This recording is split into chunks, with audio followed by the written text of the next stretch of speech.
Hi, this is Dr. Gregory Sadler. I'm a professor of philosophy and the president and founder of an educational consulting company called Reason.io, where we put philosophy into practice. I've studied and taught philosophy for over 20 years, and I find that many people run into difficulties reading classic philosophical texts. Sometimes it's the way things are said or how the text is structured. But the concepts themselves are not always that complicated, and that's where I come in. To help students and lifelong learners, I've been producing longer lecture videos and posting them to YouTube. Many viewers say they find them useful. What you're currently watching is part of a new series of shorter videos, each of them focused on one core concept from an important philosophical text. I hope you find it useful as well. In Lecture 2 of his work, Pragmatism, William James is going to set out the outlines of the pragmatic theory of truth, which he distinguishes from the closely connected pragmatic method of examining ideas or resolving disputes. Here he's focused more on, well, what do we mean to say that something is true, or correspondingly to call it false? And James is not fully fleshing this out. He defers that to later lectures, but he is giving us some really important outlines. Pragmatism has often been summed up as the theory that truth is just what works, or what somebody would like to be true or finds useful. And that's not entirely true, and I mean true not just in the pragmatic sense, but in other senses that people use, using that term quite self-consciously there. That's not really true of James's position, which is a bit more complex than that, and which is placed in relation to not just his own philosophy and psychology. It's important to remember he is a psychologist, nor that of his predecessor Charles Sanders Peirce and his contemporary John Dewey, but also a lot of working scientists of the time. This pragmatic conception of truth is in fact quite a popular one when we look at it quite carefully. So I think it's useful before we delve into what James says explicitly about this as a theory of truth to think about the narratives that he is providing us here, in part because he tells us that pragmatism is in fact a genetic theory of truth. And what does a genetic theory of truth mean? It's kind of similar to what in other places people like, say, Friedrich Nietzsche would call a genealogical conception, right? A genetic theory of truth is one that traces out how something came to be viewed as true. And it's largely going to be in terms of human interests and needs and what manages to fit itself in with other things that are acknowledged as true. So he talks first about laws of nature. And he's not saying anything that's truly controversial here if you know something about the history of ideas and the history of science. He tells us that writers on the subject of inductive logic have begun to show a singular unanimity as to what the laws of nature and elements of fact mean when formulated by mathematicians, physicists, and chemists. So we're talking here about something that's a very pure discipline, and then something that's, still very abstract, physics, although now it's studying material things, and then chemistry. We're starting to get, more and more along the spectrum, which will lead us into biology, and then into other things like the social sciences. So he says that when the first mathematical, logical, and natural uniformities, the first laws were discovered, men were so carried away by the clearness, beauty, and simplification that resulted that they believed themselves to have deciphered authentically the eternal thoughts of the Almighty. Or if we don't have to be the Almighty, it could be nature. It could be they've gained an understanding of the universe. Somebody who this would be applying to would be, the great, not just philosopher, but also mathematician, René Descartes, right? In his early works, he talks about having discovered that mathematics could possibly be the basis for everything. And so he says that These people's mind thundered and reverberated in syllogisms. They also thought in conic sections, squares and roots and ratios, and geometrized like Euclid.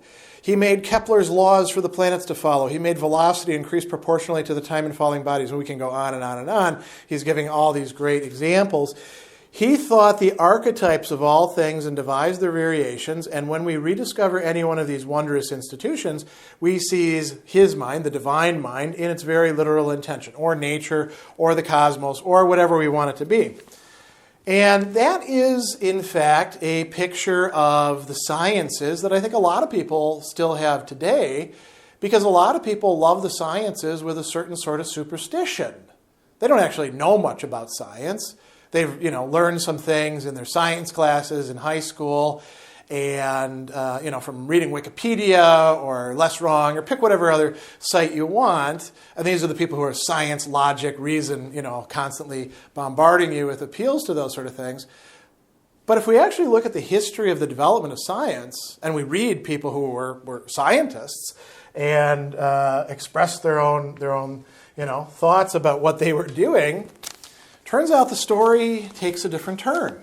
He says that as the sciences developed farther, the notion has gained ground that most, perhaps all of our laws are only approximations. The laws themselves have grown so numerous there is no counting them. Many rival formulations are proposed in all the branches of science that investigators have become accustomed to the notion that, here's the key, no theory is absolutely a transcript of reality, but any one of them may, from some point of view, be useful. There's the key. A realization that what we want with theories is not sort of having a blueprint in our mind of the reality out there just for the sake of doing so, for the sake of truth alone, you might say, but so that we can do things. Now, this goes all the way back to, say, Bacon, the idea of studying nature so that we can actually do something with nature. Of course, he wanted to dominate it. Perhaps we don't necessarily need to go to that rhetoric. That could be part of an advance. Maybe we don't want to dominate, so we find other ways of understanding nature that don't require us to do that. He goes on, and James goes on, and says that the great use of theories is to summarize old facts and lead to new ones. They're only a man-made language, a conceptual shorthand in which we write our reports of nature, and languages, as is well known, tolerate much choice of expression in many dialects. And he goes on and he says, human arbitrariness is driven to divine necessity from scientific logic. Human arbitrariness being our desires, our needs, our wishes, what it is that we're trying to do with ideas. And then he does a bit of name dropping here, bringing up people who some of you will have heard of, but many of these you won't have. Sigwart, Mach, Ostwald, Pearson, Milhaud, Poincare, Duhem, Royson, right? And he's talking to people who know these at the time. We could bring up other scientists of our own time. Very few of them buy into there being like a truth that's out there, static for all time for us to discover. And many of them have a more pragmatic attitude towards that. So there's a story that's being told here about how we've gone from an earlier point of view, which was less adequate, to a more adequate point of view. And this is a genetic story. A little bit later on, he talks about ancient truths, and he says that the observable process which Schiller and Dewey, both of them being philosophers here, singled out for generalization is the familiar one by which any individual settles into new opinions. And we're going to look at that elsewhere. And he talks about these processes of truth's growth. There are, in fact, older truths, things that have been around for a very long time. He says Dewey and Schiller proceeded to generalize the observation that we're going to look at in just a moment and to apply it to the most ancient parts of truth. They were once plastic. They were true for human reasons. They mediated between earlier truths and what in that day were novel observations. So, pretty much everything that we nowadays accept, somebody had to come up with that idea, and at first, a lot of people rejected it, but other people were like, well, maybe there's something to that. I'll try that on. And the things that were successfully accepted were the things that were successfully applied or adapted within the framework of what we had. And every once in a while, old truths fall out, sort of like dead skin cells falling away, and they're replaced by new ones. Again, genetic theory of truth. And ancient truths that were once plastic and then become sort of ossified can also be reinterpreted in ways that make them once again living and flexible. So this is an important narrative that's being spelled out here. Now let's look at, sort of the nuts and bolts of this theory. James says that Dewey and all of his allies, as he calls them, Misters Dewey, Schiller, and their allies, are following the example of geologists, biologists, and philologists, right? They are saying that truth is going to be what we can use. And here's the key idea. Ideas are true just so far as they help us to get into satisfactory relation with other parts of our experience. This is Dewey's formulation that James is bringing up here. Now, Dewey is a rather opaque author. People who read him often come away quite confused, and looking at this passage, you might say, well, that's confusing too. So let's break it down. What's actually being said there? Ideas, these are things that we have in our mind and also have in language, and to some degree also have in action. They are also part of experience. They are true, according to the pragmatic theory of truth, or as Dewey calls it, the instrumentalist view, insofar as they help us, the people who are actually going to say that they're true, to get into satisfactory relation with other parts of our experience. They help us to make sense out of the world. And they're not just functioning in an explanatory way, they're also functioning in an action-guiding sort of way. I'll give you just a prime example taken from personal life.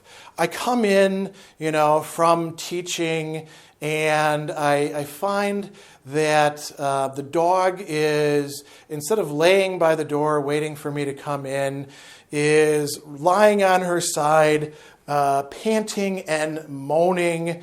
And I think, whoa, what's going on here? This is unusual, right? And so that's part of my experience already. I already have a whole range of experience lying behind me, which includes the fact that the dog in question is a glutton who will eat whatever she can to the degree that she can. If we, for example, leave the top to the food container open, she will use her mouth like a shovel, pull out food, spit it out onto the floor, gobble it all up. She will eat pounds and pounds of it because she has done that in the past, right? That's part of my experience. And so, I immediately start thinking to myself, she's probably gotten into the food thing. I'd better go check that. And let's say now I do that, and nope, there's no food around, and the top is not off. And even if it was, she couldn't go in there. Now I start thinking about other things. Well, what could be going on here? Maybe she fell down and hurt herself, or perhaps she's sick. And now this leads me to doing sort of a diagnostic as best as I can, and then probably taking her to the emergency vet, right? These are all ways in which ideas are being made true in process to make sense out of the experiences that we're having and the matrix of other experiences that we use to, our memories to make sense of the experiences of the present. So hopefully that example helps you out a little bit. So ideas are true so insofar as they help us, they assist us, they fit into satisfactory relation. We know when we don't have satisfactory relations because in the realm of, the speculative, we are bothered by the fact that we can't make sense of things, or we don't understand them, or we're stuck in doubt. We know in the sense of the practical ranges when we were in satisfactory relation, when we can say, yes, I am actually happy with this, as opposed to being irritated, vexed. Or we can say, well, I'm irritated, but I'm okay with this being irritated, right? That'd be satisfactory relation. Now, he also talks about this as saying that things are true for just so much, true in so far forth, true instrumentally, right? Truth is not something that is like, a hosanna on high coming down from the clouds once and for all. Instead, it's true to a certain extent. It's true in so far forth. It's true instrumentally as we can use it. And James is going to contrast this, as all the pragmatists will, against what he calls a rationalist conception of truth, which, by the way, many philosophical empiricists would also be representing, as would be the people who today talk about the correspondence theory of truth and don't mean by it what philosophers actually mean, which is a particular understanding of truth, and instead elevate it to mean this gigantic world view where there's only correspondence theory and nothing else, right? That would be an example of what James is combating here. And he goes on and he calls this truth independent, truth that we find merely, truth no longer malleable to human need, truth incorrigible. In a word, such truth, he says, exists indeed superabundantly or is supposed to exist by rationalistically minded thinkers. And then he likens this to the dead heart of the living tree. Now that means that it has some sort of usefulness, right? The heart of the tree, any given tree, is mostly dead wood, and the growing stuff is on the outside, is it not? That's where the tree contacts reality. The dead wood is useful because it supports. It stays in place by its very rigidity. But it's dead. It's not going to do anything for you. I suppose you could say, well, it's great for like when we want to make, chalkboard frames or burn wood or things like that, right? But not that good for the tree to be entirely dead, right? So he says that this is only the dead heart of the living tree. Its being there means only that truth has its paleontology and its prescriptions and may grow stiff with years of veteran service and petrified in men's regard by sheer antiquity. And so he's saying here we don't want to say that there's no point whatsoever to this notion of truth, but this sort of static, truth is eternal, truth is, whatever, it remains purely objective in all the circumstances, totally, independent of our interests and needs and desires. It does actually serve a purpose. It does have a legitimacy. But that's not pragmatic truth. Pragmatic truth is this, truth as an instrument. And he will end here by saying that one way of thinking about this is that truth, he says, becomes a class name for all sorts of definite working values in experience. For the rationalist, it remains a pure abstraction, to the bare name of which we must defer. When the pragmatist undertakes to show in detail just why we must defer, the rationalist is unable to recognize the concretes from which his own abstraction is taken. He accuses us of denying truth, whereas we have only sought to trace exactly why people follow it and always ought to follow it, so that, truth for the pragmatist, it's still something very important and indeed quite robust. But it's supposed to be serving human interests, needs, and desires and driven by them, and perhaps even revealing them in relation to other interests, desires, and other truths. It's supposed to be a much more flexible and organic conception of truth that does justice to the ways in which ordinary people and philosophers and contemporary scientists use the conception of true and false.